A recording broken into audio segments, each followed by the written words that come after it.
under the Kenya Union of Domestic Workers, Educational Institutions, and Hospital Workers.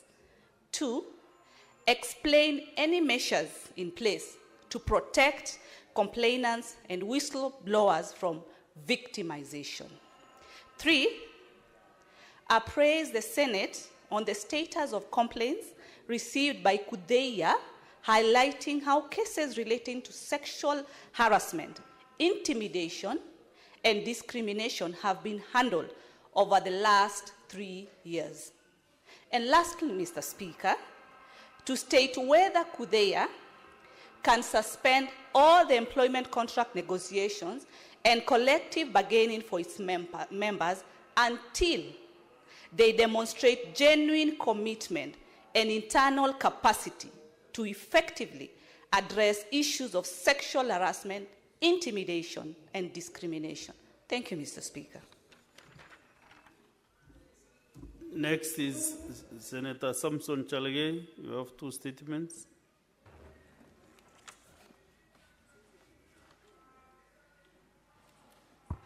Thank you, Mr. Speaker, sir. I will read concurrently. Request for statement on the increase of hooligans operating within the county offices in various counties across the country. Mr. Speaker, sir, pursuant to Standing Order 53.1, I rise to take a statement from the Standing Committee on National Security, Defense and Foreign Relations regarding the increased in protected hooligans operating within offices in several counties across the country. In the statement, the committee should, 1, state the circumstances that led to the gangs and goons accessing the office of the Eldoret City Manager, Mr. Koyet, and forcibly evicting him from the office and thereafter harassing other staff in the presence of county security officers in Uasin Gishu County.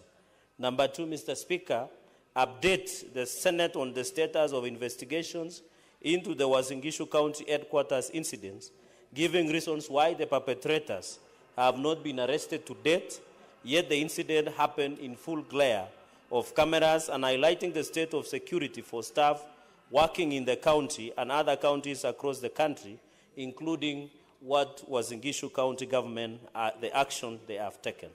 Number 3, Mr. Speaker, outline any actions taken by the police against those alleged to be the sponsors of this hooliganism, stating the number of culprits apprehended and arraigned before courts in similar incidences that took place in Nairobi, Isiolo, Nandi, and Uasin Gishu, where there have been claims of goons used in demolition, eviction, harassment, and chaos within the counties, including even your county, Meru County. Mr. Speaker, and finally, explain any actions taken against officers from Nairobi City County, including the governor of Nairobi, Sakaja, responsible for dumping garbage at the entrance of Steamer Plaza in Nairobi due to unsettled bills owed to each other.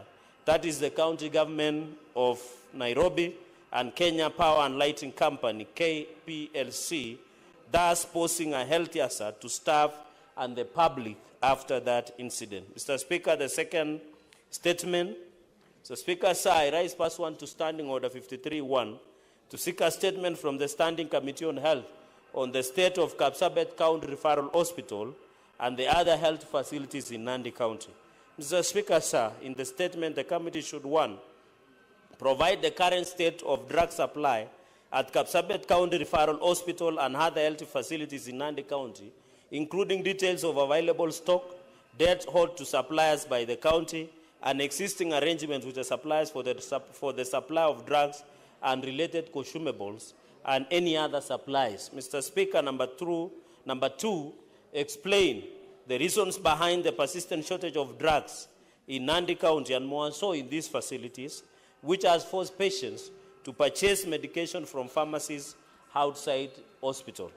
Mr. Speaker, sir, number 3, indicate when the Nandi County government last procured hospital equipment, including beds and wheelchairs, and provide details in general maintenance works in wards and other service area, and include the cost of ongoing repair and refurbishment of the hospital and other facilities. Mr. Speaker, number 4, explain the status of the implementation of collective bargaining agreement CPA, and return to work formula between the healthcare workers and the county government in Nandi County, and explain why the county government has failed to harmonize promotion for doctors, nurses, clinical officers, and other health workers.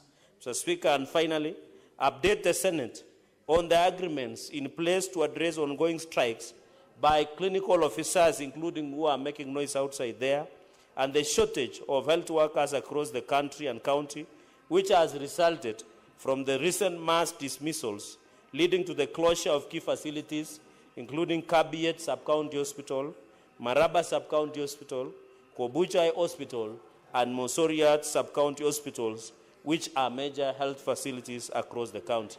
I thank you, Mr. Speaker, sir. Senator James Murango.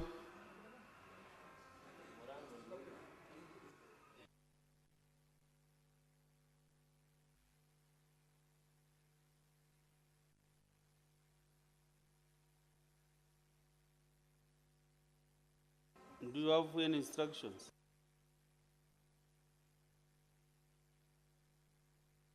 You can give him maybe.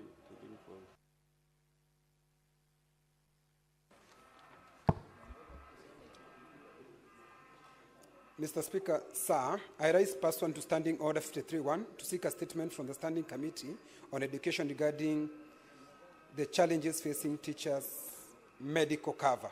Mr. Speaker, sir, the Teacher Service Commission, TSC, and the National Treasury have not remitted medical cover to teachers' medical insurance provider, causing the providers to withdraw services. This has caused thousands of teachers and their dependents to face uncertainty as hospitals have denied them medical services. In the statement, the committee should, 1, explain why Teachers Service Commission, TSC, and National Treasury have not remitted funds to teachers' medical insurance providers. 2, state the amount of medical insurance capitation owed to teachers' medical insurance providers, and provide a timeline for settling the arrears. 3, outline the reasons for delay in providing medical bills for services rendered to teachers, which have caused unnecessary suffering and inconveniences. And 4, state the measures in place by the TSC to ensure that all teachers across the country have access to medical services in accordance with their terms of engagement. Senator James Kamau Murango, MP, Senator Kirinyaga. Senator Richard Onyonka. You have 2 statements in them simultaneously. Thank you, Mr. Speaker.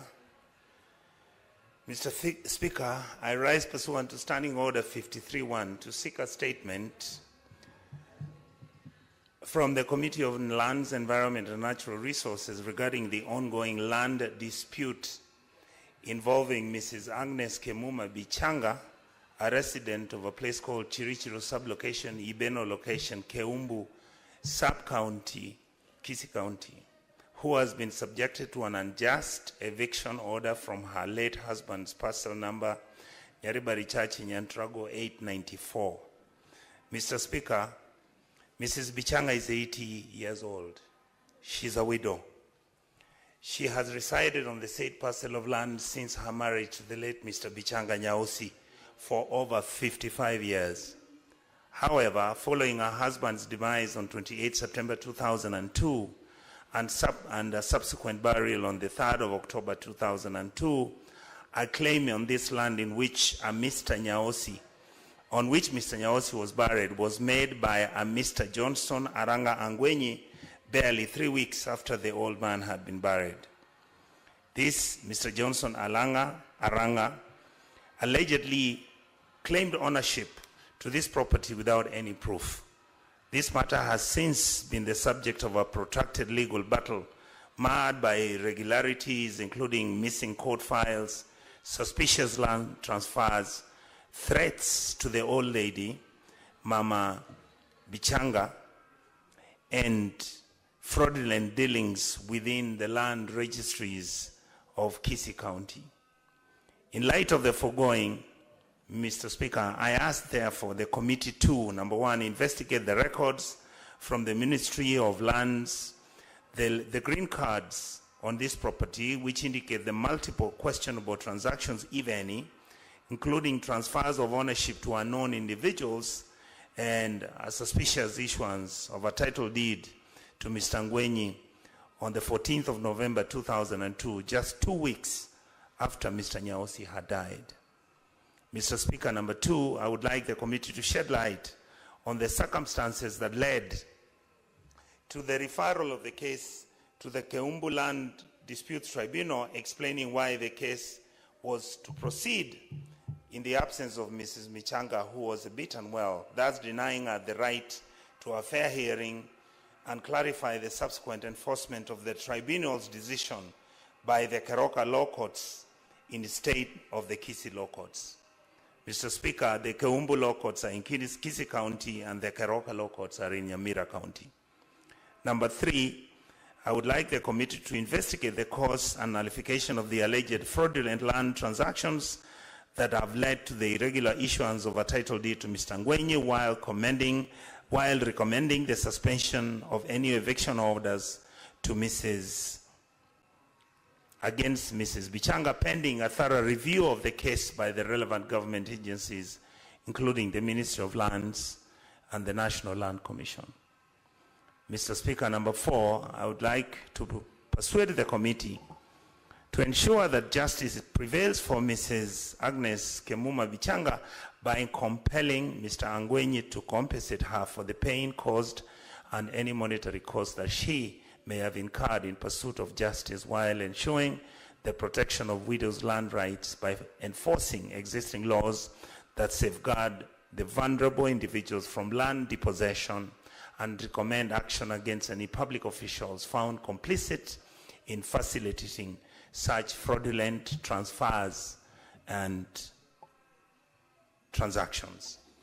Thank you, Mr. Speaker. The second question, Mr. Speaker, I rise pursuant to Standing Order 53-1 to seek a statement from the Standing Committee on Education regarding the transfer of the principal of Kisii National Polytechnic amid allegations of excess and a lot of financial mismanagement. Mr. Speaker, sir, the Kisii National Polytechnic is one of the country's leading technical institutions, playing a vital role in equipping young Kenyans with technical and vocational skills. The institution has about 18,000 students.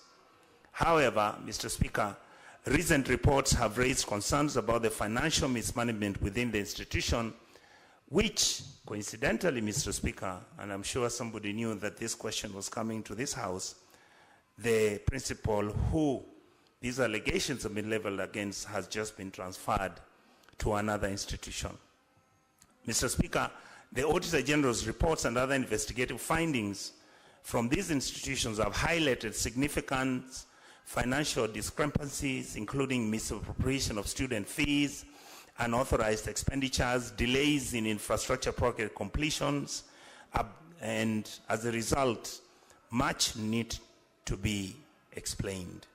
The abrupt transfer of the principal raises serious questions about accountability and whether this move aims to shield individuals from scrutiny who have conducted and practiced in malpractices which are leading to our institution's failures. Mr. Speaker, in my statement, the committee should therefore establish the reasons for the principal's transfer and whether it was linked to the ongoing financial investigations within this institution. Number two, Mr. Speaker, I would want the committee to investigate the financial operations of the Kisii National Polytechnic over the past 3 financial years, and if need be, conduct a forensic audit to determine the extent of any misappropriation of funds. Number three, Mr. Speaker, the committee should outline the measures being implemented by the Ministry of Education to enhance accountability, transparency, good governance at this very institution. Lastly, Mr. Speaker, I would like the committee to specify the actions in place to hold the officials of this institution accountable, including the former principal, should any of these allegations of financial mismanagement become confirmed. Thank you, Mr. Speaker, for giving me an opportunity on these 2 questions. Very well. Senator Madago. Thank you very much, Honourable Speaker.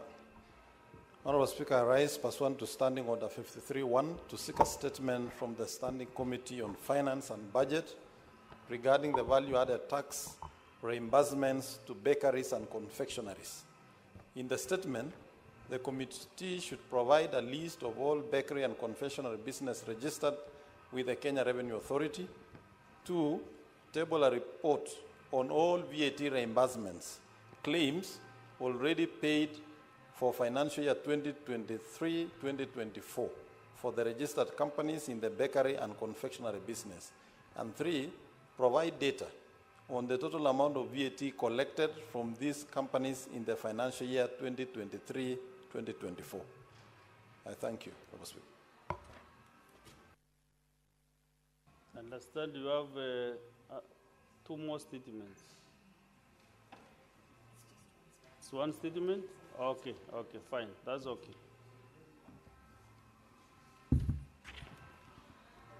I can see several senators have lined up in my screen. I don't know for to make comments on the statements.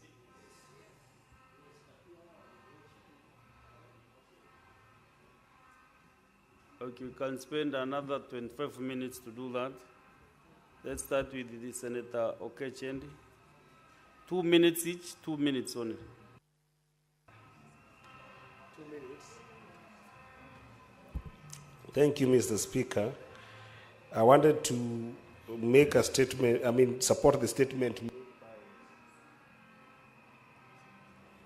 I wanted to support the statement made by Senator Cherargei on the state of Kapsabet County Referral Hospital and other health facilities in Nandi County. And Mr. Speaker, close to my heart is the issue of medicine. I think, Mr. Speaker, this probably should call for a serious inquiry into what is happening in Nandi.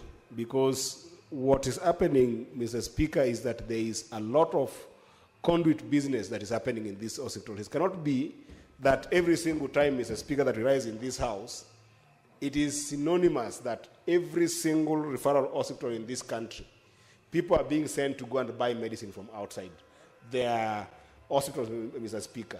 It's an issue that has been raised in this house severally, and I think we are losing the script if we cannot do a proper investigation. And the good investigation should start with Nandi County. Because what is happening is that people are losing lives because you are diagnosed and found to be sick with simple diseases, and you just can't get medicine because people are trading with medicine in these counties. Mr. Speaker, even in my own county of Migori County, today if you go to Migori Referral Hospital, Mr. Speaker, people get to the hospital, they are diagnosed with simple diseases, and then they are told to go and buy medicine outside the hospital. What is it that is happening, Mr. Speaker? If Senate does not take the action of actually doing a proper inquiry into this conduit that is going on of drug selling by people who are within government in those counties and doctors who are within those hospitals, Mr. Speaker, we're never going to save this country. And even the issue of medical interns who are outside here that Senator Chege has touched on here, Mr. Speaker.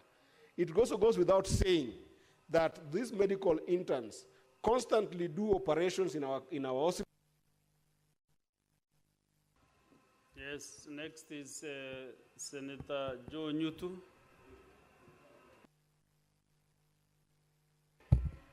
Thank you, Mr. Speaker. I want to make a comment on the statement by Senator Catherine Muma, Mr. Speaker, regarding the delay in approval of payments by SHA, Mr. Speaker.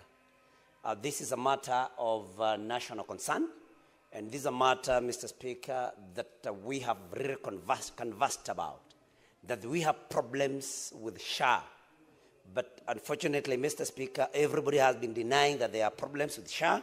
None other than the President himself on Sunday accepted that we have problems with SHA. And this means then that SHA has not been working, at least on the part of processing payment, Mr. Speaker. And I think the committee should be able to invite everybody that has a say in this particular matter, because, Mr. Speaker, Kenyans are dying in hospitals. Kenyans are not able to access health care because of problems with payment by SHA, Mr. Speaker. Mr. Speaker, allow me also to comment very fast on the statement by Senator Murango about the incorporation of arts and sports in CBC, Mr. Speaker. This is something very important because, again, Mr. Speaker, by the end of this year, we will be transitioning to grade 10, where learners are supposed to pick the pathways in which now they're going to specialize, Mr. Speaker. And we need to know exactly then what the arrangements by the ministry is, so that as we place learners in the arts and sports science pathway, then, Mr. Speaker, we will be able to have done what we should do to these learners. And the medical cover by teachers, Mr. Speaker, depending on, according to Senator Murango's. Senator Beatrice Akin. Honorable Speaker, as I rise to support the statement by Senator Cherargei, I keep on asking myself, Honorable Speaker, that for how long will medics be on the streets in this country for medical issues to be attended to, Honorable Speaker? That, Honorable Speaker, those medics on the streets, as we are seated here, would have been in hostels attending to Kenyans. And even as they are on the streets, Honorable Speaker, I know there are patients lining up waiting for their services. Honorable Speaker, I support that statement must be looked into. And secondly, I support this Senator Murango's statement on the challenges facing teachers' medical cover in the country. Honorable Speaker, every other day we are debating on issues of teachers. If it is not their medical cover, Honorable Speaker, it is about discrimination of their hardship allowance. It is about some hardships that teachers go through in this country. Honorable Speaker, teachers, not only teachers, but even the police officers have had challenges with their medical covers. And these are key public servants that really provide noble services to the people of Kenya. Honorable Speaker, let the issues of teachers be sorted to. Let the issue of their medical covers be sorted to. I've often come in handy to help certain teachers that, and I know all of us have done the same. When teachers are in hostel and they have difficulties assessing their medical covers. Honorable Speaker, let us treat teachers as honorable people also in this country with the dignity they deserve, because it is from the knowledge that they give that a number of us are even in the house. Senator Esther Okenyuri. Thank you, Mr. Speaker, for this opportunity. I want to begin by supporting Senator Onyonka's statement on Mrs. Vichanga, who is being evicted from her matrimonial home. Mr. Speaker, this is not an isolated case in Kisii County. We have so many of these similar cases.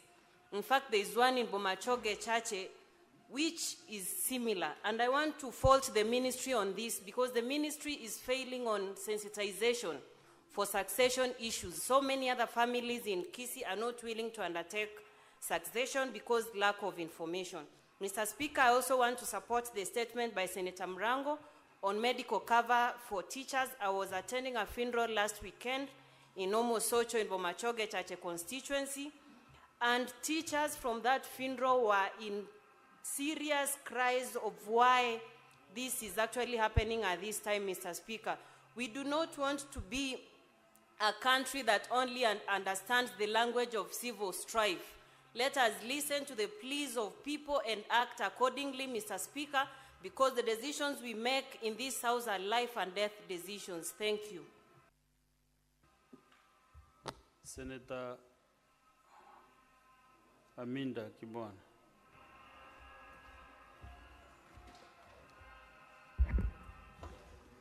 Thank you, Mr. Speaker. I would like to support Senator Tabitha's statement on the sexual harassment and intimidation and discrimination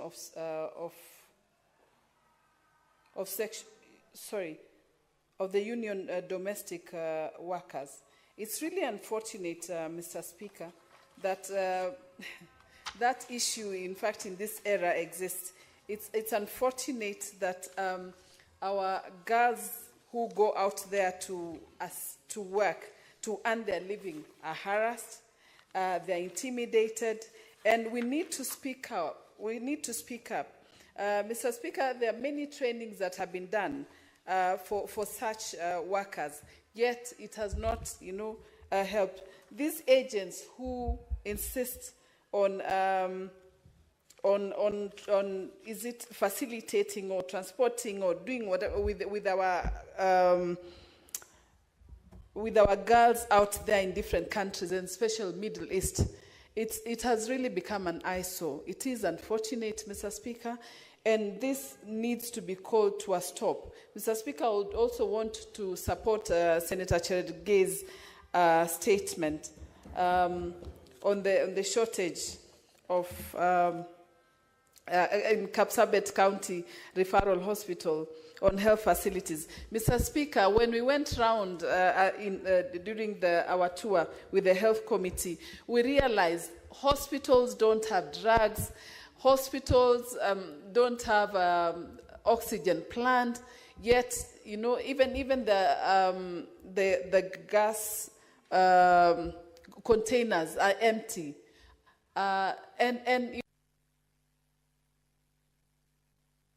Yeah, the time available to you is only 2 minutes.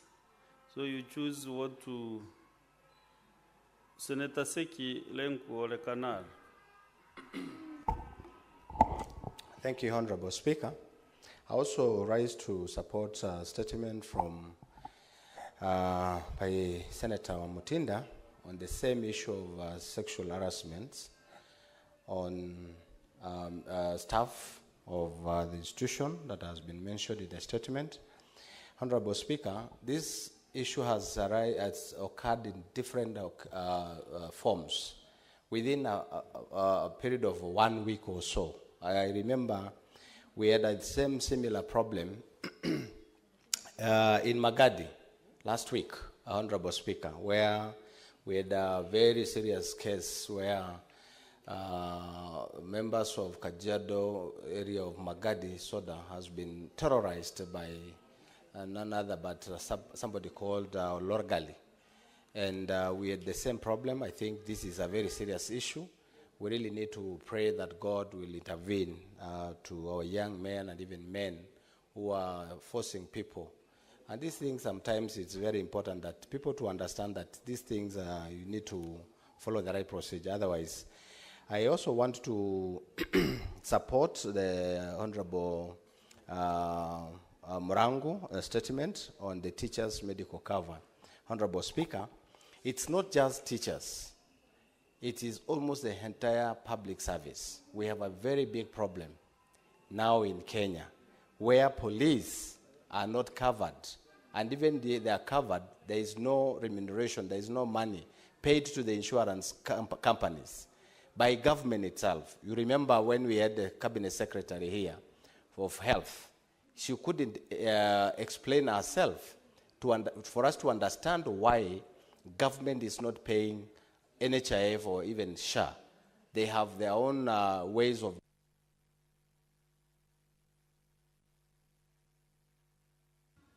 Senator Agnes Kavidu. Thank you, Mr. Speaker, for this opportunity. I want to comment on Senator Cherargei's statement about the General Hospital and Muma's statement also about SHA. Mr. Speaker, when our people go to hospitals, they end up going to buy every kind of medicine from outside. And you wonder where the money that is sent to counties go to. Mr. Speaker, these two statements must be checked properly. Others are suffering because of SHA. SHA is not working, and it's taking such a long process for it to be seen from the hospitals and patients being treated. Mr. Chair, I also want to comment about the statement of Morango about the teachers' insurance cover. Mr. Speaker, if there are no teachers in this country, Mr. Speaker, you cannot be seated where you are on that seat of a speaker. Teachers do a lot of work, and that is why we are here. That is why even presidents are there. That is why every institution has people to work in those institutions. So this issue of covers for teachers must be checked, Mr. Speaker. I also want to comment on Senator Onyonka's statement about the widow who was kicked out of her home. Mr. Speaker, widows are suffering in the whole country. Once their husbands die, they are kicked out of their homes, and this statement must be checked and widows protected by this country. Mr. Speaker, I thank you for the opportunity. Senator Chalge.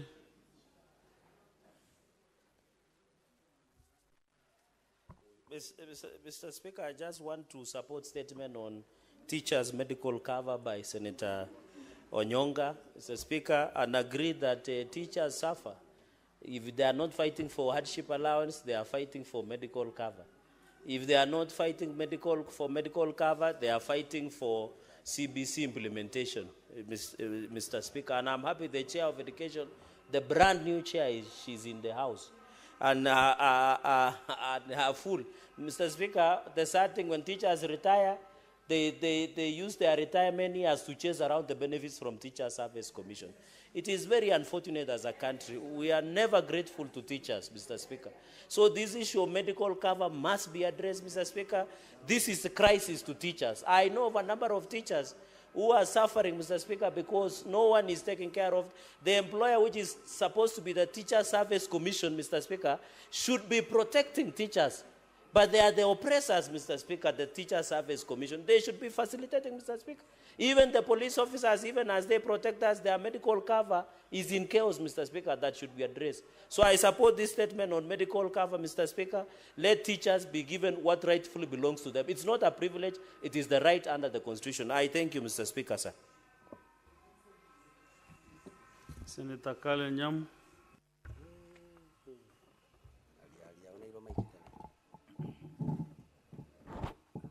Thank you, Mr. Speaker.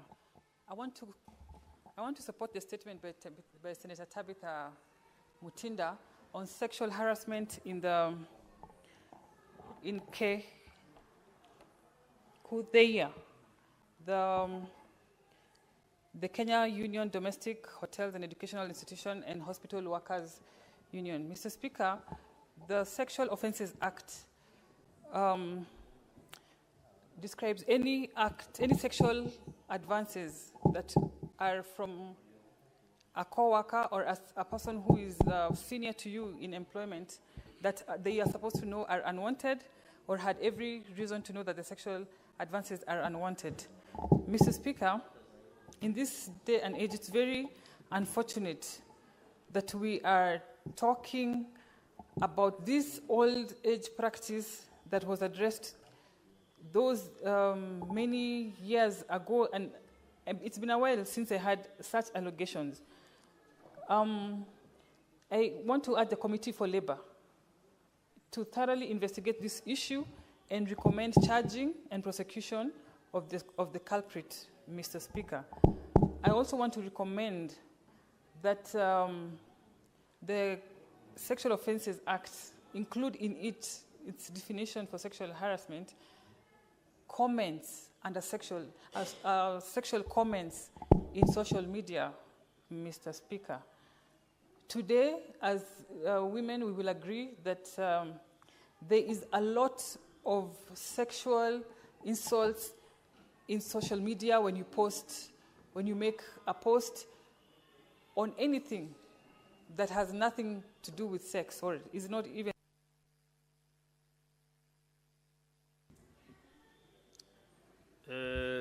Senator Mgatana Danson.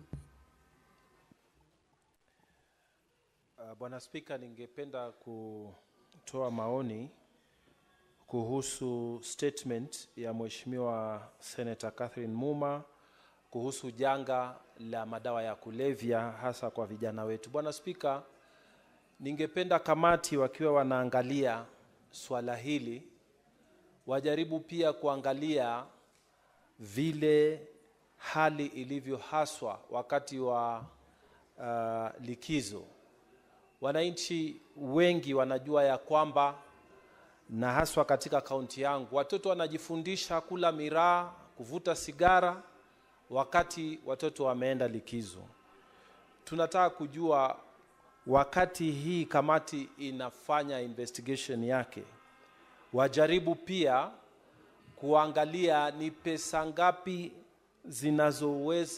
zinazotumika na kada kwa upande wa mashule, na ni vipi ambavyo budget hii inaweza kutumika kwa upande wa mashule ili watoto waweze kufundishwa heshima na namna ya kuishi kuhusu utumiaji wa hizi dawa za kulevya. Bwana Spika, pia unakumbuka kuna wakati ambao aliyekuwa makamu wa rais alikuwa anahusika sana na suala hili. Tunangependa kujua hicho kitengo ama zile pesa ambazo alikuwa anafanya mikutano nayo zilikuwa ni pesa ngapi, zilitumika sehemu gani? Maanake inaonekana kama baada ya yeye kuondoka hiyo program imenyamaza. Tunataka kujua kwamba katika Kenya sahihi nani anashughulikia swala hili la watoto wetu na vijana wetu wakipotea kwa mambo ya madawa ya kulevya, haswa wakati shule zinafungwa na watoto wako kwa likizo. Senator Olekina Ledama. Thank you, Mr. Speaker. Mr. Speaker, I'd like to comment on two statements. Let me begin with the statement by the distinguished senator from Kirinyaga County in regards to the status of medical cover for teachers. Mr. Speaker, right outside, we're hearing demonstrations. Those are interns, interns, doctors, who are also raising concerns about their welfare. The issue of welfare on teachers is something very, very important. And I really do hope that the new chair of the Education Committee will take this matter of insurance, because we know insurance is where a lot of people get money for free. So it is something that we as the entire House must now come and sit down and finalize this issue of benefits. Senator Gay, when he was making his submissions, contributing to this issue of teachers, he raised an issue which is very, very important. My own sister retired from the teaching service about 3 years ago. And Mr. Speaker, I'll request for just one more minute. And until today, she's still chasing teachers and treasury for her to get her pension. If you don't care about welfare of people, when you go there to treasury, you are told there is a voucher, you'll be given your money. Really, we need to think about our society. We need to be serious about how we can support our society on this matter. So I support that statement. Secondly, Mr. Speaker, very briefly, this issue of drugs not reaching hospitals. I want to let the House know that this afternoon I will be meeting with the Cabinet Secretary in charge of education, the Director of Medical Services, and other stakeholders to be able to discuss this issue of KEMSA, the issue of drugs reaching the patients, because this statement raised by Senator Gay emphasized on the statement that I raised, the statement that was... 30 seconds. Thank you. The statement brought about by Senator Cherargei from my health committee re-emphasized the issue that I raised, the issue that Kenyans raised, and the issue that Senator Momo raised in terms of KEMSA on their ability to be able to take drugs all the way to level 2 hospital. If you now hear that there is a problem of drugs in Nandi County, tomorrow it will be Laikipia County, it will be Nyandarua County, it will be Kirinyaga County. All these we have to have a solution so that if shared does not work. Senator Derito John. Bwana Spika, nataka kuunga mkono taarifa ya Murango kuhusu bima ya walimu, ya afya ya walimu. Bwana Spika, ni jambo la kuvunja moyo sana ikiwa walimu wetu ambao wanafanya kazi kwa bidii sana, alafu unapata baada ya wale kufanya kazi kwa bidii sana, hatimaye akienda hospitalini hawezi kupata matibabu kwa sababu bima yake haijalipwa. Si hayo tu, Bwana Spika, kwa sababu taarifa iliyoletwa na Senator Cherargei inasema ya kwamba ukitembelea hospitali zetu baada ya kukosa bima, ukienda hospitali hakuna dawa. Na ilhali sisi kama seneti tumegawa pesa hapa, mgao wa pesa na kuzipeleka katika kaunti zetu. Bwana Spika, tunaonekana kama kwamba seneti hatufanyi kazi yoyote, kwa sababu nakumbuka juzi tu seneta wa Narok Olekina alileta mswada hapa kusema kuhusu madeni, vile ambavyo madeni yanapaswa kulipwa. Bwana Spika, ukienda hospitalini unaambiwa dawa haziwezi zikapelekwa na KEMSA kwa sababu madeni hayajalipwa. Ilhali sisi tunaendelea kupeleka pesa katika gatuzi zetu. Bwana Spika, inaonekana ni kama zile pesa hazifanyi kazi ambayo zinapaswa kufanya. Bwana Spika, kuhusu taarifa iliyoletwa na Muma, mambo ya madawa ya kulevya na mihadarati, Bwana Spika, ni na seneta wa kutoka kaunti ya seneta amesema vizuri kuuliza ya kwamba wakati naibu wa rais Mheshimiwa Rigathi Gachagua alipokuwa naibu wa rais alikuwa na ile kikapu cha pesa alizokuwa kutumia kupigana hii mihadarati. Bwana Spika, kwani alienda na ile kikapu? Kwa hivyo naye na Senator Mwinyi Haji Mohamed.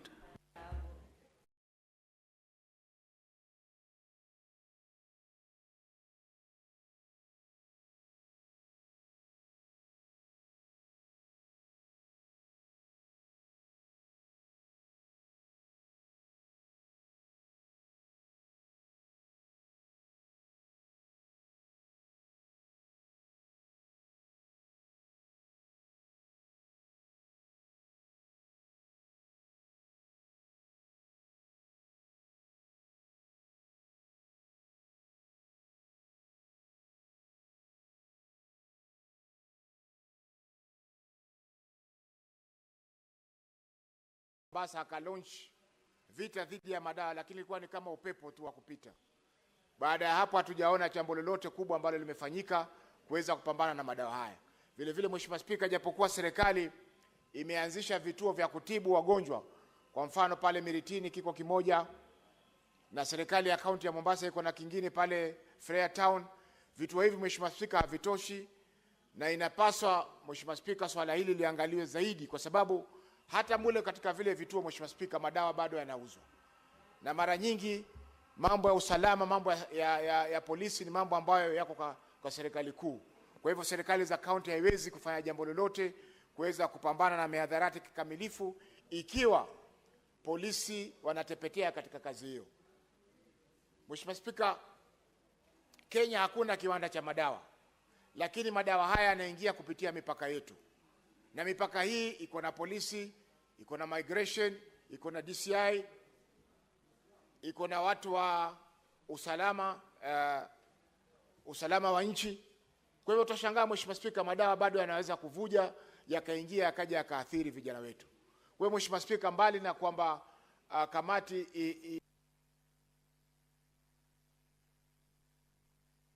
That's the end of statements hour.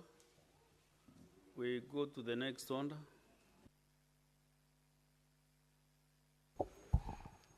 Order number 8, the County Government's Additional Allocations Bill, Senate Bills number 1 of 2025, first reading. A bill for an act of parliament to provide for the additional allocations to county governments for the 2024-2025 financial year and the responsibilities of national and county governments pursuant to such allocations and for connected purposes. Honorable Senators, I want to reorganize the business appearing in the order paper by using standing order 45-2. To reorganize as follows: order number 9, 10, 11, 12 will be deferred. So on order number 13, I don't know, clerk, if we have quorum to put the question.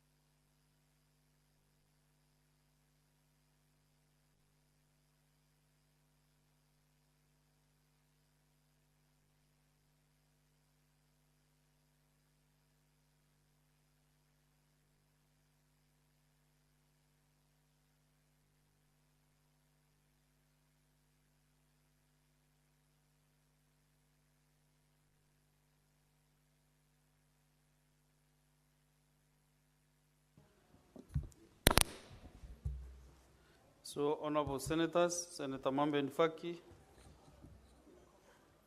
Okay. Oh, next order, sorry. Order number 13, motion, report of the Standing Committee on Education on a petition to the Senate regarding the discrimination of Teacher Service Commission on payments of hardship and enhanced house allowance to some teachers in Kilifi and Taita Taveta counties. Question to be put.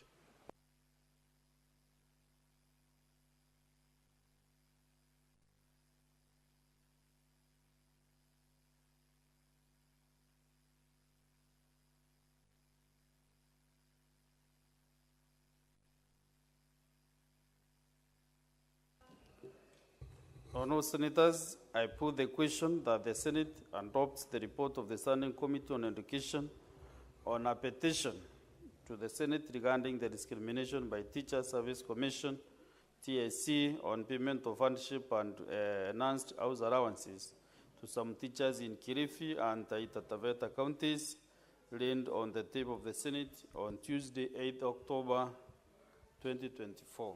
Will as many as of this opinion say, of that opinion say aye? Aye. Will as many as of a contrary opinion say nay?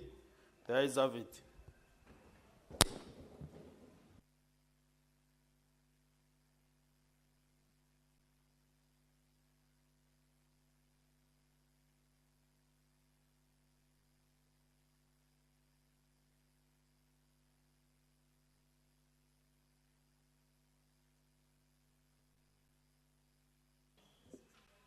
Okay, let's start with order number 16, then we'll go back to 14 and 15 later.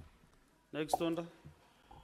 Order number 16, motion, report of the Standing Committee on Trade, Industrialization and Tourism on a petition to the Senate regarding alleged fraudulent dealings at Diageo PLC, East African Kenya Breweries Limited, and the Kenya Breweries and UDV Kenya Limited.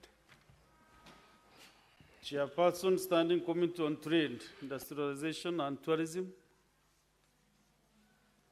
Senator Okenyuri.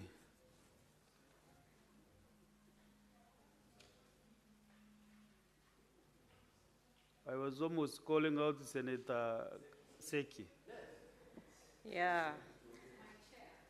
His work still speaks for itself, Speaker. Mr. Speaker, standing in for the Chair Trade Industrialization Committee, and we on this petition concerning fraudulent dealings at Diageo PLC, East Africa Breweries Limited, Kenya Breweries, and UDV Kenya Limited, submitted by Senator Wakili Hilary Sigei on behalf of Mr. Rono Nicholas from Bomet County. Mr. Speaker, the mandate and establishment of the committee under Article 124 of the Constitution of Kenya provide for the establishment of committees where each House of Parliament may establish committees. Senator Okenyuri, you move the motion. You move. Okay, I want to move this motion by actually giving a background. Just get assistance from the. Okay.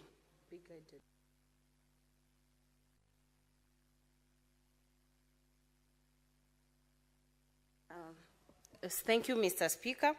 I beg to move that the Senate adopts the report of the Standing Committee on Trade, Industrialization and Tourism on a petition to the Senate regarding alleged fraudulent dealings at Diageo PLC, East African Breweries Limited, Kenya Breweries, and UDV Kenya Limited, laid on the table of the Senate on Thursday, 5th December 2024. So now that I have moved that, I want to give a background of this petition. At a sitting held on 30th May of 2023, a petition was reported by Senator Wakili Hilary Sigei on behalf of the petitioner, Mr. Rono Nicholas from Bomet County, pursuant to Standing Order 2236-2 regarding fraudulent dealings at Diageo PLC, East Africa Breweries Limited, Kenya Breweries, and UDV Kenya Limited. And specifically, the petitioner was highlighting the following, that there has been controversial majority acquisition of East African breweries by Guinness PLC in 2000, which was strongly resisted by the people of the Republic of Kenya through Parliament. The other concern was having knowledge of the dealings at Capital Markets Authority, Kenya Revenue Authority, and the National Treasury and East African Breweries Limited have not acted to correct or stop fraudulent activities of shareholding and acquisitions. 3, to deflect some of the backlash, Guinness PLC made a pledge to cede back most of the acquired shares to Kenyans in due course.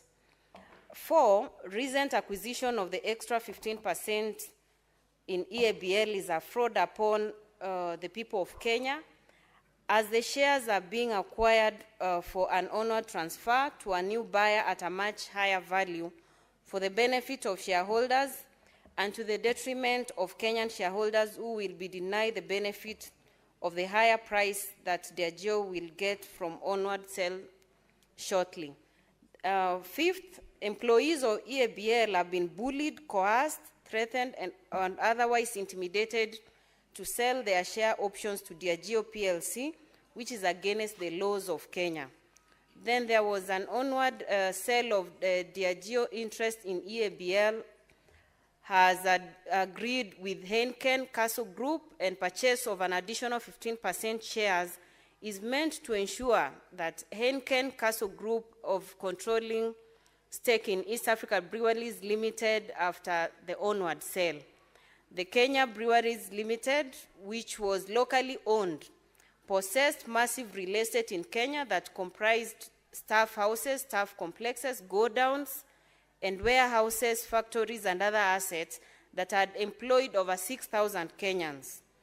EABL has corruptly disposed most of its properties and repatriated the sale proceeds to Diageo PLC, and that EABL is now a mere shell of itself, employing a paltry 600 employees. And finally, the petitioner had made efforts to have this matter addressed to relevant authorities, of all which have been unsuccessful, and that this matter was not pending before any court of law or any constitutional body.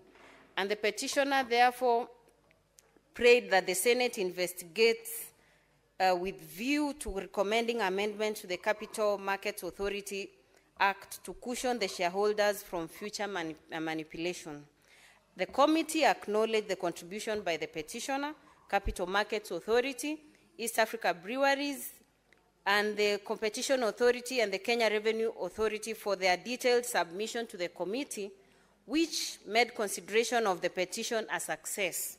Further, the committee thanks the offices of the Speaker and the Clerk of the Senate for the support extended to the committee in execution of its mandate. I also appreciate members of the committee for their patience, sacrifice, and commitment to public service, which enable the committee complete the assigned task.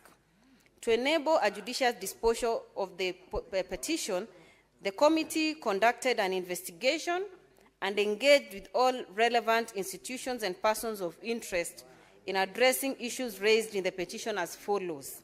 We had the petitioner, Capital Markets Authority, Competition Authority of Kenya, Kenya Revenue Authority, and the Kenya Breweries Limited. And the following are the submissions we drew as members of the committee.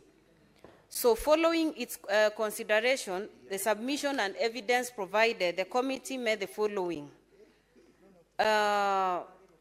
With respect to the 1997 EABL acquisition by Guinness PLC, EABL sought to raise Kenyan shillings 1.5 billion from existing shareholders through a rights issue. And at that time, the Guinness PLC held 25.06% of the ordinary shares of EABL and was the underwriter for the rights issue. And subsequently, the shareholding of Guinness PLC increased from 46%, thereby making it the largest single shareholder in EABL.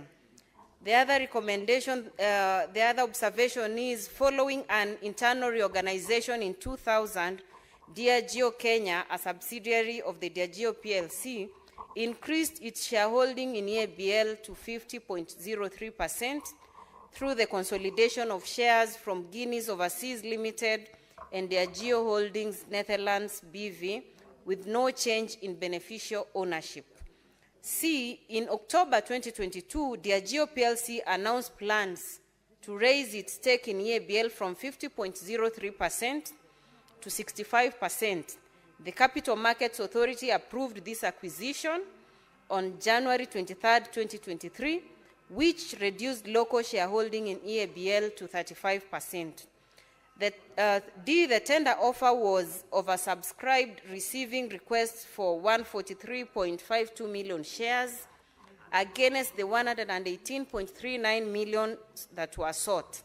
The attractive offer included eligibility for an interim dividend of 3.5 Kenyan shillings per share. E, Diageo's acquisition of additional 14.97% stake did not classify as a merger under the Competition Act, since this did not change beneficial ownership. Diageo was already a majority shareholder. F, in Kenya's alcoholic beverage sector, where there are no statutory limits on foreign ownership, Diageo's increase to a 16% stake control without restrictions, and there being no evidence that Diageo Kenya intended to acquire shares of resale to Henken Castle Group or any other buyer. G, EABL has sold several assets as part of its realignment strategy. However, allegations that these sales were to finance operations remain unproven. The other observation was that the Competition Authority of Kenya received complaints regarding anti-competitive practices by KBL and EABL, holding 90%, necessitating stricter enforcement of penalties under Competition Act. I, EABL has unresolved task disputes with the Kenya Revenue Authority and at various stages, but there are no pending disputes involving Diageo PLC. The committee then recommends that, 1, the Capital Markets Authority to monitor compliance with the capital markets, that's public offers, listings, and disclosures under Regulations 2023, and within 6 months of tabling of this report, submit a report to the committee on the status of implementation and compliance with the said regulations. The second recommendation, Capital Markets Authority engages and sensitizes the public on the provisions of the regulations in 1 above and demonstrates the initiatives taken in this regard in the report to be submitted to the committee. 3, the Competition Authority of Kenya should enforce the pecuniary penalty outlined under Section 24(3) of the Competition Act of 2010 for abuse of dominant position to deter breach of competition rules and promote fair marketing practices for all players. Enforcement of the pecuniary penalty is likely to be more expedient and deterring repeated abuse of dominance. And finally, Competition Authority of Kenya within 6 months of tabling of this report submits a report to the Senate on reported cases of abuse of dominant position in the period between 2023-2024 and the respective measures and decisions taken by the authority to resolve the cases.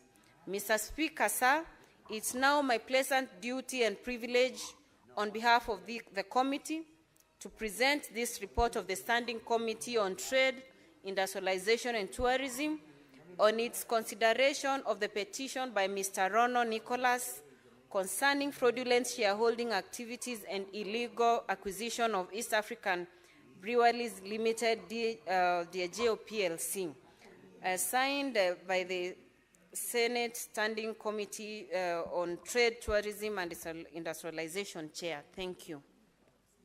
Who is seconding your motion? No, it has to be a member,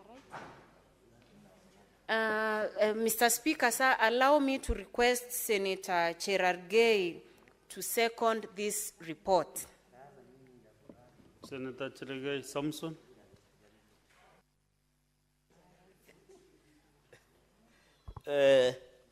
Mr. Speaker, sir, thank you very much. As I raise to second, I want to commend the new vice chairperson of Trade,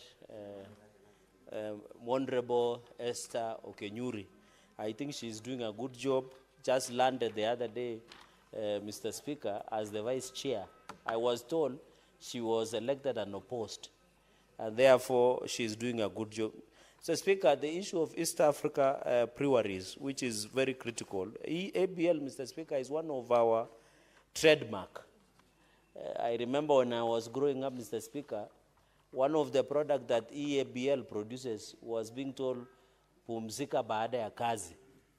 And you remember there was decency in consumption of alcohol, Mr. Speaker. At that time, the market had not been perforated, Mr. Speaker, by interesting organizations. But, Mr. Speaker, ABL is one of the renowned companies in this country. It's synonymous with Kenya. Mr. Speaker, there is a funny story as I second and make a few comments on this issue of shareholding and management of EAPLC, East Africa Breweries, and Guinness. Mr. Speaker, there is a preacher who came from America, one of my friends, and they were having, so that you know EABL is synonymous, Mr. Speaker, with, I changed the note to Madam Speaker, came, Madam Speaker, and while they were having lunch or evening dinner with a colleague friend, pastor, a pastor who is very close, and that preacher from America, after eating, he said, I would really want to drown, to wind it down with the Tusker, Mr. Speaker, Madam Speaker. And therefore, everybody got shocked in the room, because where they come from, issues of taking after something light after, like Tusker, was not an issue, Mr. Speaker. This compliance of Capital Markets Authority on these regulations within 6 months, and I think it is also the role of delegated legislation must come up through Capital Markets Authority. Mr. Speaker, on this regulation, we should and be careful so that as we implement all these issues in establishment, Mr. Speaker, in the majority acquisition, we must have decency. Under the Companies Act, Mr. Speaker, there is a process, Madam Speaker, through the CMA, through the Company Act, and therefore the acquisition must be done within the law. Mr. Speaker, this is a public traded company, and therefore the shareholders and Kenyans have a role to play, because this is one of the companies that Kenya government has shares through the Ministry of Treasury and through, Mr. Speaker. And therefore, Madam Speaker, on the issue of fraudulent acquisition of shares through Kenya, it's Guinness on the acquired shares to Kenyans, this should be looked at so that the acquisition should be done, because we don't want in the company law where people are getting more than 50%, it means they have the majority shareholding of that company. So, Speaker, shares should not be optional. You remember IPO, the initial public offer. We should not intimidate employees or people who own shares within the East Africa Breweries or any other company. You remember when Safaricom did public sales of the shares through initial public offer, IPO, Mr. Speaker, Madam Speaker, it should have been within the freedom and the will of the people, Madam Speaker. And even ABL, we want ABL to be functional. We want ABL to have the law so that they produce a more decent, safe drinking. Because now what has happened, Madam Speaker, is the alcohol market has been infiltrated. Even in my county, Nandi, for example, Madam Speaker, and even across the country, there is proliferation of illicit brew that is destroying the lives of many young people, Mr. Speaker. It is killing them in terms of health.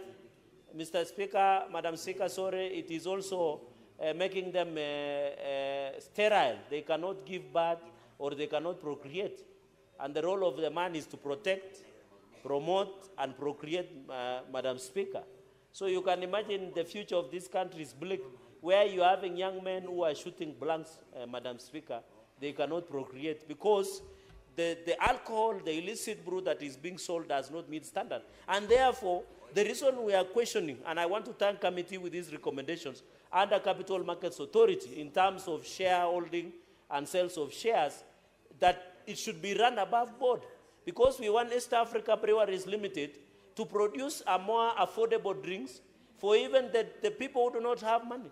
The reason people consume changa, the reason people consume illicit brew, like for example in Nandi County, Madam Speaker, the people are bringing illicit, which is even destroying the health. Madam Speaker, those people who are consuming illicit brew, if you meet them in the morning, Madam Speaker, they have grown fat. Not because they have eaten food, but because the alcohol poison that is being sold in this country. And I know Muranga has become a victim of such where you come from. I know Muranga where my brother Senator Joe Newtu. And I want to advise him, as he even talks about the hills and criticize government on the issues of how the country should be run.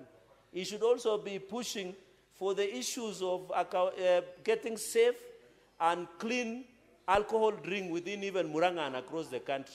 So that, we don't need to have double standards.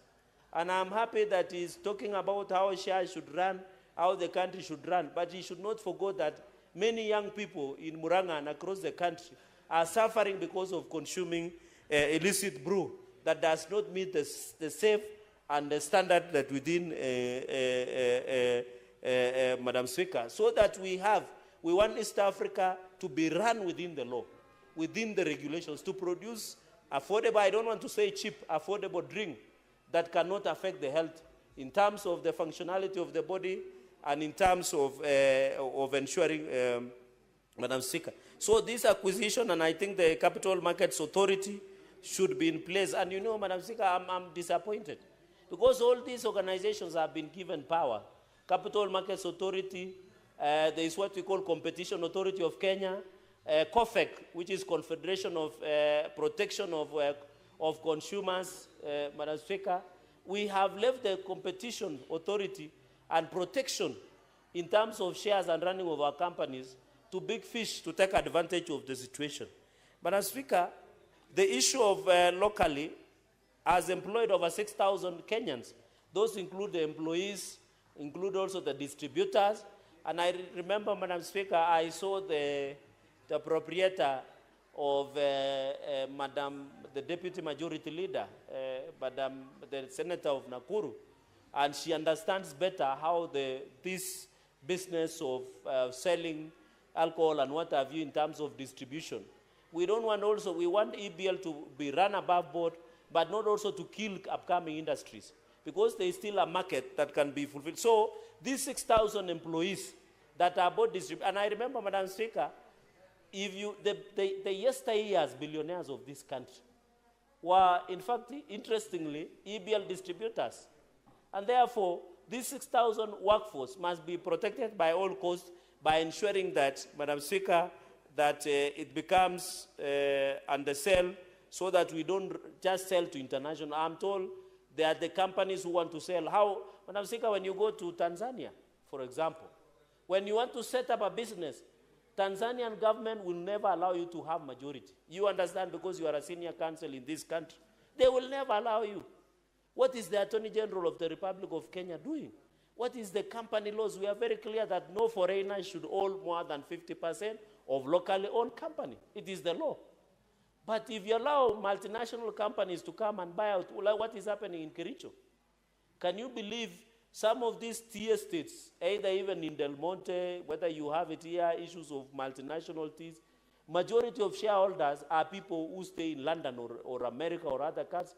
Yet they are the ones, that is why when we have problems in terms of compensation, in terms of running of these companies, Madam Speaker, it is very sad. We might say Tanzania is weak in terms of economy, but they have protectionist mechanism.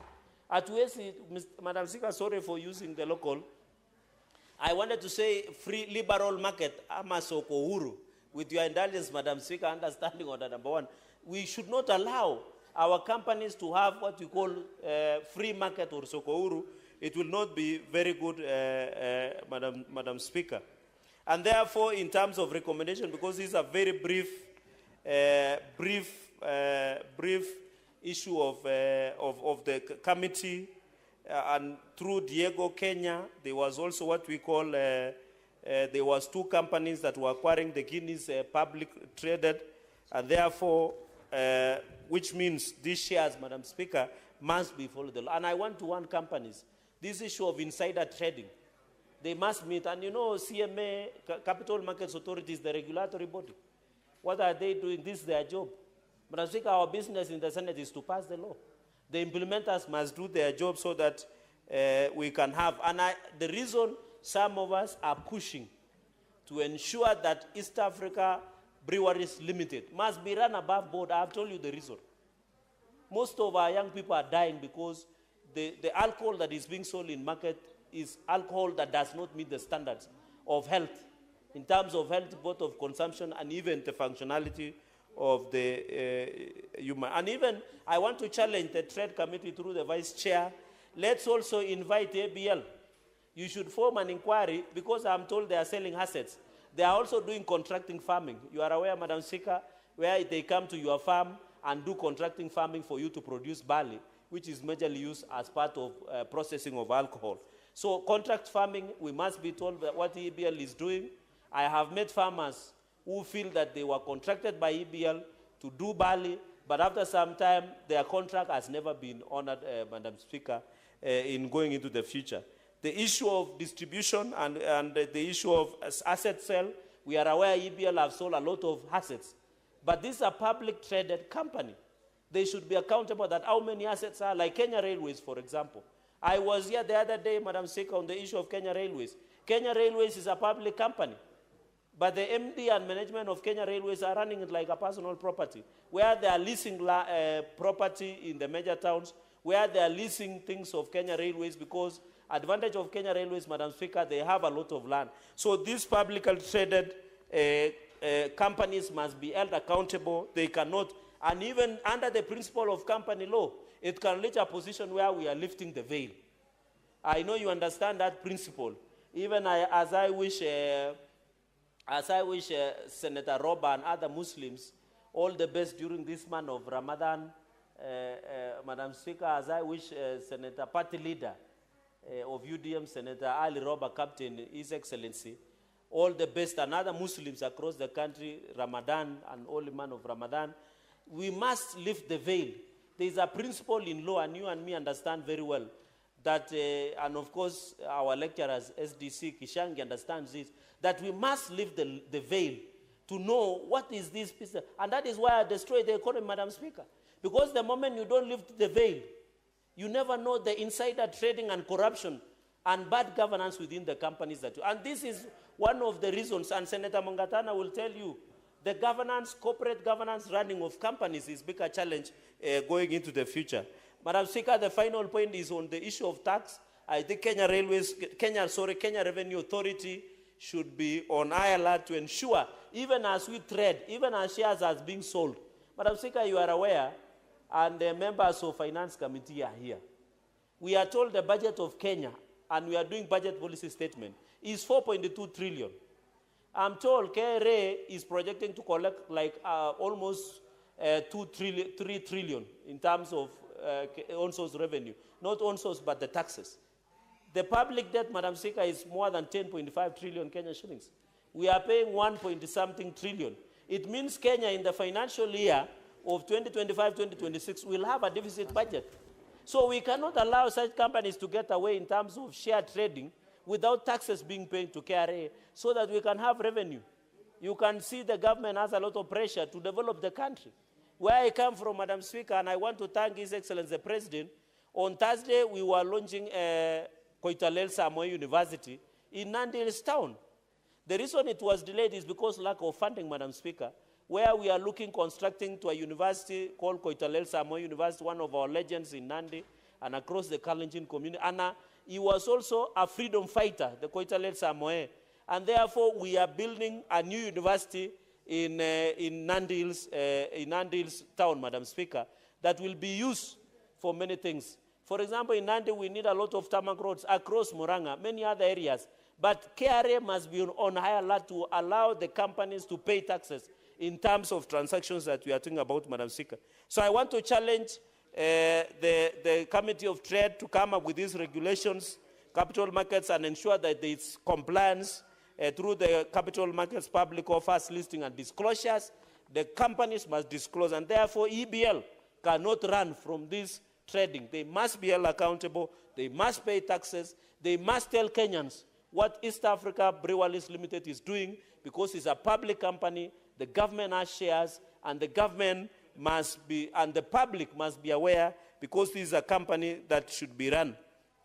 Madam Speaker, even these 6 months, they should ensure that there are measures to be taken, and therefore I challenge Capital Markets Authority to take charge. I also challenge the Competition Authority of Kenya should ensure that there is fair competition and fair market practices within this sector and any other companies who might want to do trading in the country. Madam Speaker, it is a pleasure to second this motion that was brought, that was done by Nicholas Rono, that the petition that came, and I want to thank the committee, membership of the committee, the old and the new membership. I saw the former chair, he was here, and I would really have wanted to hear his thoughts, because largely most of this work was found by the previous trade committee. With all those many remarks, Madam Speaker, which are very many, I don't want to say it a tradition of Kenya, few remarks, I beg to second, and I thank you. Thank you, Honorable Senators. Honorable Senators, I propose the question that the Senate adopts the reports of the Standing Committee on Trade, Industrialization and Tourism on a petition to the Senate regarding alleged fraudulent dealings at Diageo PLC, East African Breweries Limited, Kenya Breweries, and New DV Kenya Limited, laid on the table of the Senate on Thursday, 5th December 2024. I will now call upon Senator Danson Buya Mungatana to contribute to this motion. I want to thank you, Madam Speaker, for giving me the opportunity to make comments on this petition and this motion that is before the House. Mr. Speaker, Madam Speaker, what this petitioner, Mr. Rono Nicholas, is petitioning this Senate is a complaint, Madam Speaker, of the failure by the Capital Markets Authority, of the failure by the Competition Authority of Kenya, on what their decisions or lack of them are costing the people on the ground. Madam Speaker, I know what Mr. Rono is talking about. He has said there were 6,000 employees in the East African Breweries Limited. Now it's a shell with only 600 employees or thereabouts. Madam Speaker, when I was younger, very young, I grew up in Mombasa. And one of the big companies in Mombasa, big employers, was Kenya Breweries Limited. Madam Speaker, when we were growing up, my father even left the government to come and work in the medical department of Kenya Breweries Limited. So I know when I say that Kenya Breweries Limited was a big employer, a beacon of light in the economy of Mombasa. Madam Speaker, it is true, like what this petition says, that it owned real estates, it owned a lot of property. In fact, Madam Speaker, senior employees were carried by vehicles to work. People used to live in big estates. It was a happy, happy time. Then, Madam Speaker, restructuring started happening. By then, our parents had already retired. But, Madam Speaker, when you look at it, the pain it caused many people there, the suffering of people who are earning very good money in very stable economic environment, then all of a sudden they have nothing, Madam Speaker. No prospect of going to get even half the salaries to any other opportunities that may exist in Mombasa. Madam Speaker, the buses, Madam Speaker, the bottling companies that used to come and go in the East African plant, they repair people. Madam Speaker, those who used to sell fuel and diesel to keep that company, Kenya Power itself that used to earn a living and all those fees from that company. Madam Speaker, I was shocked when I became a little older and visited that place, which was bustling with life. Madam Speaker, it is dead, completely dead. Old dilapidated buildings. Madam Speaker, many of us who grew up knowing what KBL was, it even had a very strong football team in the entire Mombasa town, Madam Speaker. So, Madam Speaker, it is a failure on the Capital Markets Authority, and I hope the Minister of Trade is listening where he is, that the people there, they make approval of transfer of shares, that the CEO there doesn't go down to where these companies are. They just approve purchase of shares, and then people lose jobs. Those who are trading with KBL, they lost jobs.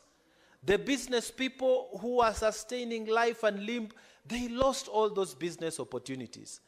The Capital Markets Authority sitting in Nairobi, they just approve the transfer of shares, Madam Speaker, without even moving to where these companies were producing, without the principle of public participation.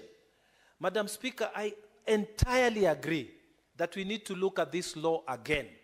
My colleague here has mentioned that in the economies within East Africa here, they have regulations on how people from outside can buy shares into companies in this country. Madam Speaker, even if the owners of those companies are making money, how can it be that because of your greed, you just sell a company and then 6,000 people become unemployed, Madam Speaker? And Capital Markets Authority sitting in Nairobi does not bother to go to Mombasa, does not bother to come here in Nairobi to see what is happening, and they just approve. They look at papers and they approve that let Diego buy this company, and then people become jobless. Madam Speaker, it is heartless. And this petition by Mr. Rono Nicholas, Madam Speaker, should trigger something within the soul of Kenya, that it is not just about making money. Even the people who start companies, it is not just about making money. The employees must be protected, Madam Speaker. People who are trading with those companies, especially when these companies become very big, Madam Speaker, they must be protected. And I really agree that we need to look afresh at the Capital Markets Authority. The CEO who is sitting there, those people who approved the killing of industry within Kenya, they are looking at papers and approving shares in Nairobi. Shame on you for creating poverty amongst families as people become millionaires and they take golden parachutes and they go home. Madam Speaker, I firmly agree that we need to look at the Capital Markets Authority Act and act on it so that we can protect the small people who are making a living out of these companies that are traded and shares are changed, and then effectively companies are killed. Madam Speaker, another major recommendation is about the Competition Authority of Kenya. Madam Speaker, I've had the fortune of serving at the Regional Authority on Competition Matters. I have served as a commissioner for 6 years in COMESA Competition Commission. This is the equivalent of COMESA competition. This is the equivalent of the Competition Authority of Kenya at the regional level. And Madam Speaker, I am shocked that the Competition Authority of Kenya has received complaints on abuse of dominant position in the market, and they have done nothing. Madam Speaker, according to this report, the Competition Authority of Kenya, they have received reports of abuse of dominant position by the East African Breweries Limited. And yet, they have done nothing about it. Madam Speaker, how can it be that a market player in Kenya today can abuse its dominant authority and its dominant position within the market against the Competition Authority of Kenya Act, and then nothing happens? Madam Speaker, what this Mr. Rono, the petitioner, is saying, he's saying that something is seriously very wrong, even in the Competition Authority of Kenya. Madam Speaker, abuse of dominant position is, in simple terms, you have a controlling or substantive share of the market within a country or within a region. And then you use your position to exercise your power and promote anti-competitive behavior within the market. What does that mean? Because you have the dominant position, you go and force people that if you're going to be trading with us, you must buy only our products. You're not going to buy another product. So distributors are tied up. This is called tying up agreements. So you tie up those people. Sometimes you abuse your dominant position by knowing that you have the money, you have the market share, you have the dominant position within the market share of the country or of the region. And so what do? You kill competition by doing something called predatory pricing. You do very small prices, not because of anything good, not because you want to help the market grow, but you do underpricing so that you can kill any competition. And Madam Speaker, EABL has been accused in this petition that they have abused their dominant position. They have underpriced. They have done tying agreements to make distributors only sell what they want. They have done criminal activities in the market in Kenya today. And Mr. Speaker, Madam Speaker, the Competition Authority of Kenya is here, seated there. And when you look at this recommendation, they are saying, Competition Authority of Kenya, this is number D, within 6 months of the tabling of this report, submit a report to the Senate on the reported cases of abuse of dominance from 2023 to 2024 and the respective measures and decisions taken by the authority to resolve those cases. What is this, Mr. Rono, the petitioner, saying? He is saying that the Competition Authority of Kenya is sitting down, it's not doing its job, it's sleeping on its job. That a petitioner has to come to the Trade Committee of the Senate to make the Competition Authority of Kenya do its job. Madam Speaker, this is saying that that authority as of now, and the CEO, I hope you are listening to me, and if you are not listening to me, wake up. I hope the PS will come and talk to you. You need to wake up. A Kenyan doesn't need to come to the Senate to make you do your work. What does it mean, Madam Speaker? It means these people have complained there and those people have done nothing.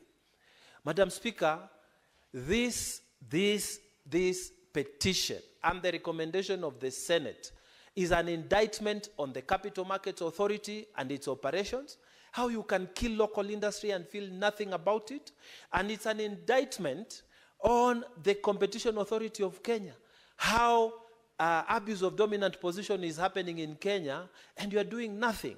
That a petitioner has to move the Senate for you to do anything. And you are given 6 months to report. Madam Speaker, I would have gone further in my recommendation that the CEO who is sitting there at the Capital Markets Authority and the CEO sitting in the Competition Authority of Kenya, these two guys plus their boards, they must be investigated. And the minister who is listening to me today, can you do something about the board? Because I know the Competition Authority of Kenya has a board, the Capital Markets Authority has a board. Those people, if Kenya government has shares and has directors there, they must be reconstituted. A petitioner cannot come to the Senate to make you do your work. It means you people don't want to do the work or you are in compromised positions. And it is a shame, Madam Speaker, because what are we talking about? In real terms, 6,000 people have been sent home when they shouldn't have been sent home. If someone had sat down to say, wait a minute, what does the transfer of these shares mean? And Madam Speaker, the worst thing is they are transferring these shares to a company that is not Kenyan. It's an expatriate company. This company, this brewery company that is taking over all these shares, it's a South African company. And we are not saying we cannot trade, but you cannot acquire majority shares and then you start making decisions that are killing the economy of Kenya, Madam Speaker. Decisions that are having such negative impact on our people and the economy of this country. And CMA is just there, seated, and you approve. And Competition Authority of Kenya is just there, seated, not taking action against abuse of dominant position. Madam Speaker, I pray that this report will be implemented to the letter, and I pray that action will be taken. And I pray that in furtherance of this report, that there will be a requirement of the minister, the PS, those people who are in the Ministry of Trade to take action to protect our people. You know, someone is just sitting, is looking at their company. They have seen they are making money. They have seen the sales are doing well, and then they see they are being told to go home.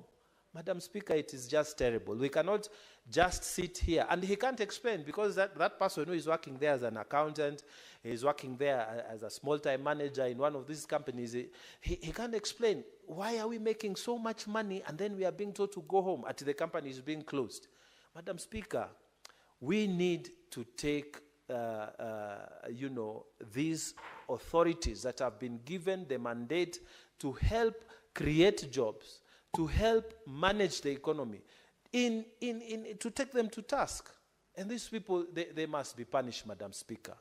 You know, even this report goes on to say that the Competition Authority of Kenya should enforce pecuniary penalty outlined under Section 24, subsection 3 of the Competition of Kenya of the Competition Act 2010 of Kenya.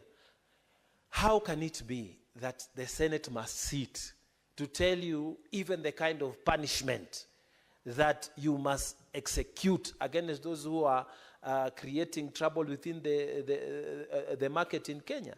It's terrible, Madam Speaker. And I was just putting this thing in perspective so that people can see that these guys are sleeping in their job, and the minister should wake up, bring disciplinary action against the board of the Kenya Competition Authority, the the Capital Markets Authority of Kenya. These people are not protecting Kenyans. They are just called Capital Markets Authority of Kenya, and they are not protecting Kenya. Competition Authority of Kenya, and you are not protecting Kenyans. People are suffering here. And those small people cannot understand. Kumbe, it is these approvals of transfer of shares that have done things they cannot even fathom, because then they know they are just being paid this 50, 30, 100,000 and taking care of their families. Madam Speaker, let us be patriotic about our country. Let us, let us grow this economy. Let us not put people in charge of Capital Market Authority who are killing economies. Why should you approve selling of shares just to kill people's jobs? Why can't you be, conscientious enough just to visit and see what does it mean? Why can't you carry public participation so that what wanted people can see that you are listening to them and you hear it from the ground, not just the owners of the company. After all, the company is not just the owners, it's not just the directors. There are workers who are involved. There's management which is involved. Why didn't the Capital Market Authority make it its business to go down before approving these transfers, of shares? Why didn't it just go down to see who is going to be affected? Why not do public participation?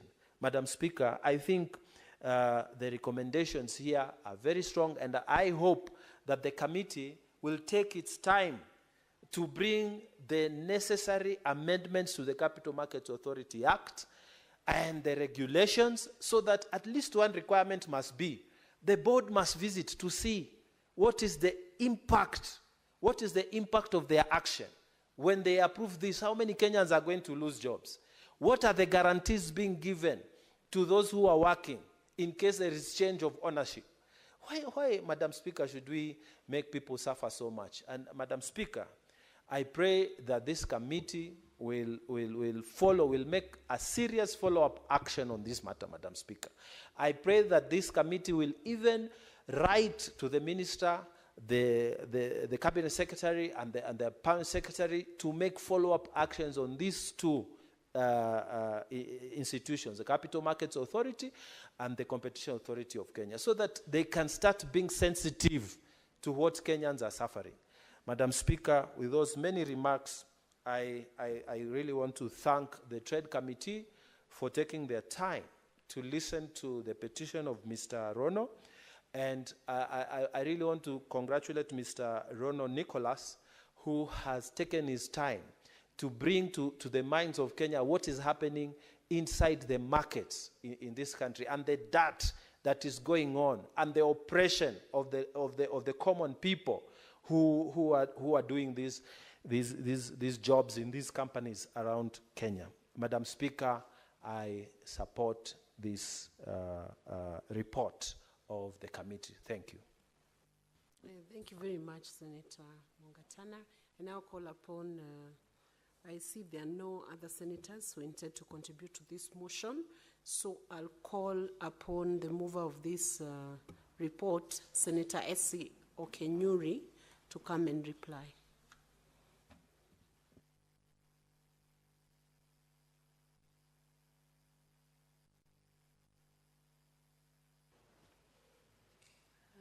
Thank you, Madam Speaker.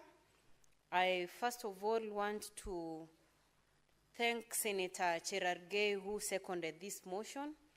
He insightfully spoke about the major recommendations that have been proposed by members of this committee.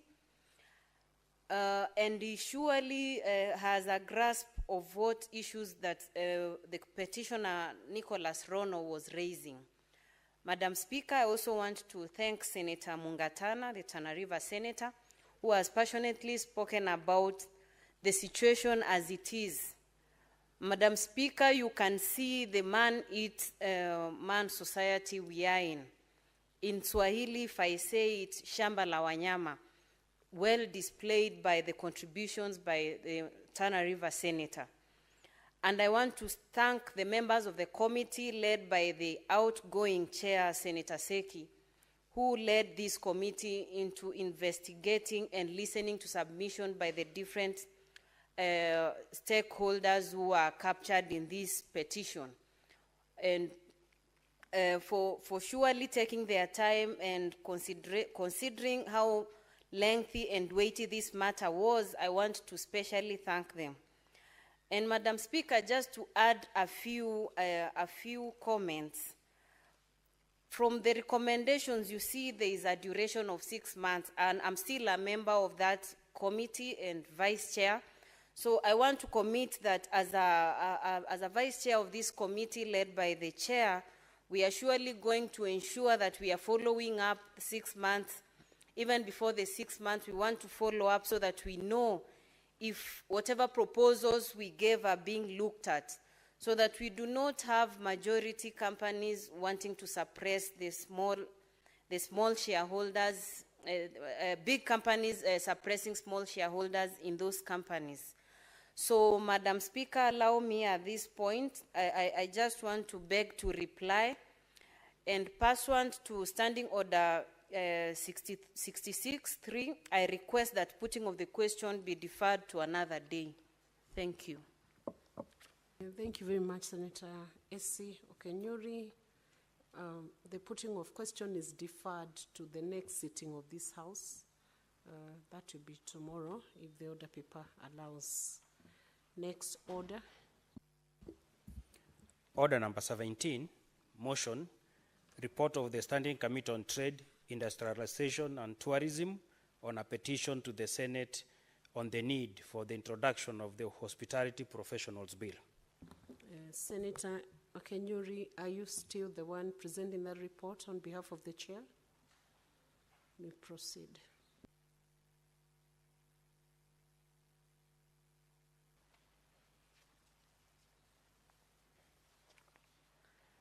Thank you, Madam Speaker. I therefore move that the Senate adopts the report of the Standing Committee on Trade, Industrialization and Tourism on a petition to the Senate on the need for the introduction of the Hospitality Professionals Bill, laid on the table of the Senate on Thursday, 5th of December 2024. And I wish to request that Senator Mungatana seconds. Senator Mungatana. Thank you, Madam Speaker. Madam Speaker, if you remember, there was a time, first of all, I beg to second, but there was a time that the practitioners of HR, and HR here means human resource, they never used to have a profession called human resource practitioners. And Madam Speaker, I remember very well, many years ago, when we were serving in the National Assembly, the human resource practitioners came and approached us and said, look, you have lawyers, you have the QSs, you have the architects, you have the doctors, and so on. All these are professions that are old and well established. But the human resource profession is now come of age in this country. And in other jurisdictions, human resource practitioners have their own boards, they ensure ethical standards, and they do this kind of thing. So we request that you help us have this law in place. And Madam Speaker, I remember, I don't recall exactly which member of parliament was working on that, but I actively participated in bringing up this law that created the profession for human resource practitioners. Madam Speaker, in this case, we are speaking about the professions, the professionals in the hospitality industry. Madam Speaker, Kenya is very well known. If you go to very many East African countries, you will find that the professionals who are running those big hotels are from Kenya.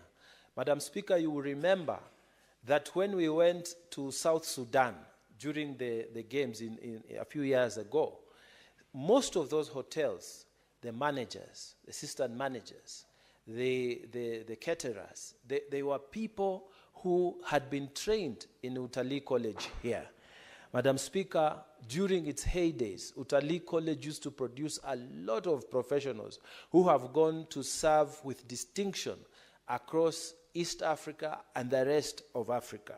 So, Madam Speaker, if we say today that now the hospitality profession needs to have its own act, its own profession, so that now they have professional standards, they have ethical standards. Madam Speaker, this is a very good step towards giving these people professional independence. Why I say so is because as it stands now, Madam Speaker, the hospitality profession is regulated by the Kenya Tourism Board, and it is the one that oversees tourism and hospitality sector. It is also affected by the Tourism Regulatory Authority, which is responsible for licensing and regulating tourism and hospitality businesses. But Madam Speaker, the KTB, Kenya Tourism Board, the board itself is comprised of people who may not necessarily be professionals in the hospitality industry.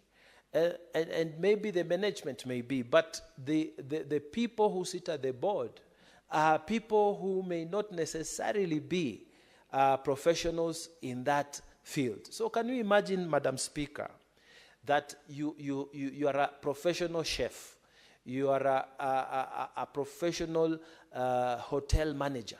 You are the one who is in charge of cleaning and supervising. You are the matron there. Madam Speaker, can you imagine, as a profession, you've been a chef for the last 30 years, and the person who is regulating your career, your profession, is a person who may have been never associated with that profession, but because they are a member of the Kenya Tourism Board, they are the ones who are controlling you. Madam Speaker, that is not a state of affairs that must be encouraged or continue to be encouraged. So, Madam Speaker, fully support this idea. Madam Speaker, I pray, as I second this bill, this idea, that Senate will support this, that Kenyans who are in this profession will feel they belong to a profession, that they will be the ones who are in charge of their own. Madam Speaker, when there is misconduct within the hotel industry, they'll be able to actually punish the people who misconduct themselves. Madam Speaker, not so long ago, we were speaking here in this Senate about some people of foreign, I don't want to mention their names, but they are of foreign extraction, who are mistreating Kenyans because they are coming to the hotel, and just because of the skin of their colors, they are not given access to their hotel or the restaurant. And Madam Speaker, the governor of Nairobi had to revoke a license because of that misconduct. Madam Speaker, such people should be punished by ethical standards within the hospitality industry. Such people should be really indicted by their own professionals within that practice. So, Madam Speaker, I think it is not even in the place of a governor to come and bring discipline to the hospitality industry. I think the hospitality industry can self-regulate, just like the legal profession, just like the people in media, just like the people in medicine, and so on. So, Madam Speaker, I think this is a very good step towards professionalizing hospitality industry. And with those very many remarks, I want to congratulate the mover and the committee for the good work they have done. Madam Speaker, I beg to second. Thank you. Honourable Senators, I propose the question that the Senate adopts the report of the Standing Committee on Trade, Industrialization and Tourism on a petition to the Senate on the need for the introduction of the Hospitality Professionals Bill laid on the table of the Senate on Thursday, 5th December 2024.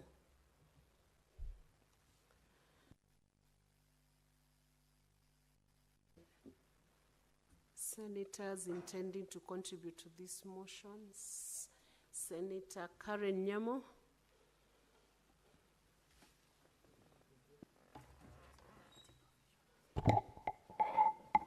Thank you, Madam Speaker. I rise to support the bill. There exists a lacuna, Madam Speaker, in the law whereby the hospitality professionals don't have any legal framework that they operate under. I particularly really support having a professional association that they can operate under, where their interests can be taken care of.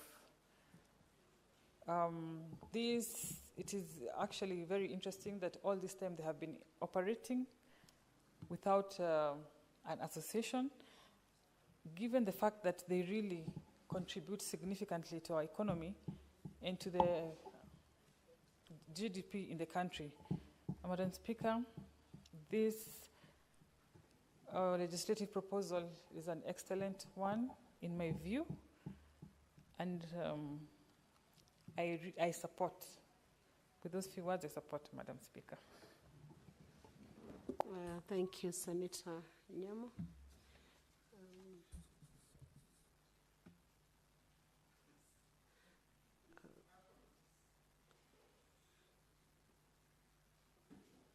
do you want to contribute to this motion on the hospitality professionals?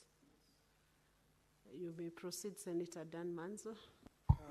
Thank you, Madam Speaker. Madam Speaker, this is resulting out of a petition, and hospitality is a very key earner of foreign exchange into our country. And that has to be organized in such a way that at all material times, visitors from other countries feel free to come to our country.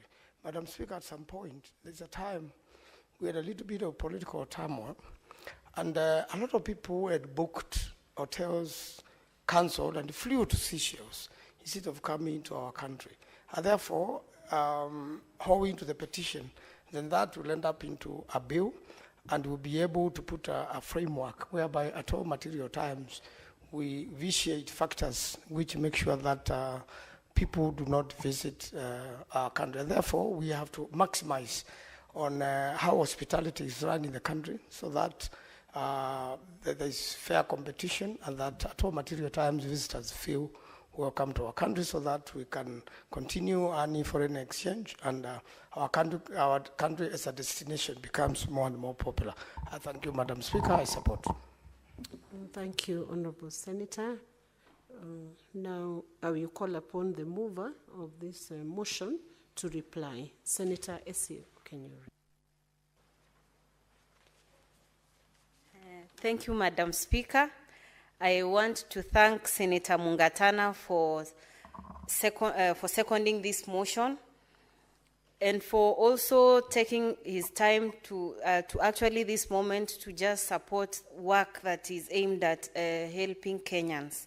Madam Speaker, I also want to thank in a special way Senator Karen Nyamu, who's also stood with me in supporting this report.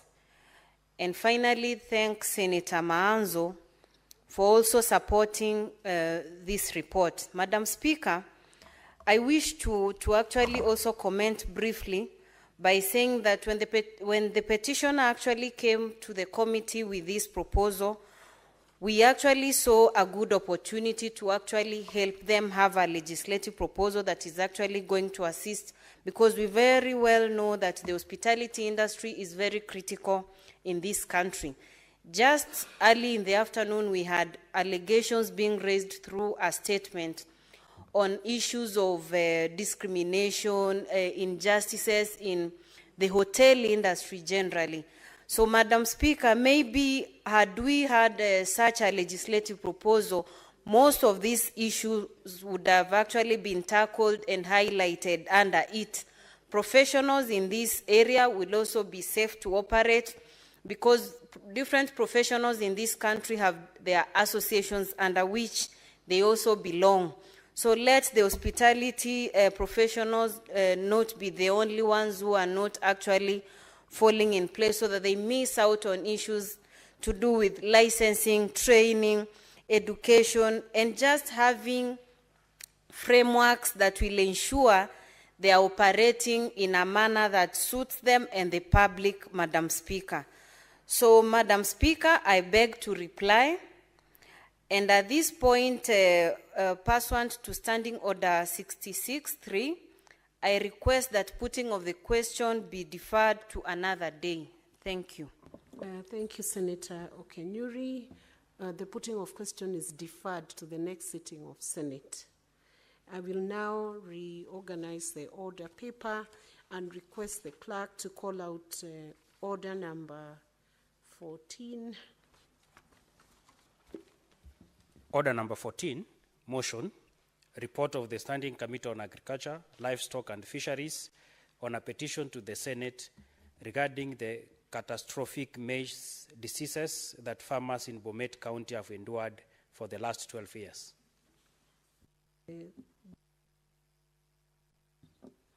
The chairman of Agriculture Committee is not in the house. That motion is deferred to the next session. Next order. Order number 15, motion, report of the Standing Committee on Agriculture, Livestock and Fisheries on a petition to the Senate regarding graft investigation by the Ethics and Anti-Corruption Commission on the West Kano irrigation scheme.